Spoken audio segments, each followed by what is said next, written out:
Naghayag ng pagkatuwa ang award-winning actor na si John Arcilla sa 3 naglalakihang TV network sa Pilipinas. Sa Facebook post ni John nitong linggo, sinabi niyang masaya raw siyang makita na magkakasundo ang big boss ng 3 network. Makakasama kasi si John sa Season 2 ng action drama series na Lolong bilang si Julio Figueroa, isang makapangyarihang negosyante na namumuno rin sa pangkat ng mga kriminal.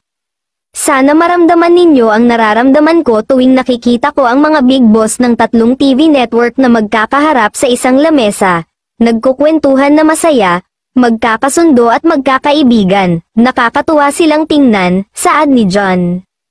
Iisa lang ho kasi ang trabaho namin, pasayahin kayo, magbigay ng aral ang aming mga teleserye at impormasyon ang mga programa sa public affairs, aniya. Dagdag pa ng aktor, okay lang naman ang may maliliit na kompetisyon, pero gawin ho natin na healthy competition, hindi natin kailangan magpalitan ng masasakit na salita.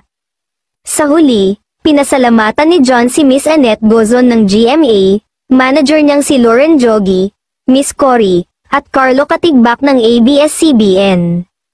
Si John ay nasa ilalim ng pangangalaga ng Star Magic, ang talent management arm ng Kapamilya Network, matatanda ang 2023 nang magsimula ang collaboration project ng ABS-CBN at GMA Network sa pamamagitan ng Unbreak My Heart na talaga namang umalingaw-ngaw ng bongga sa teaser pa lang. Samantala, sa pareho ring taon, nagpirmahan ng kontrata ang TV5 Kapatid Network at ABS-CBN para sa 5-year content agreement.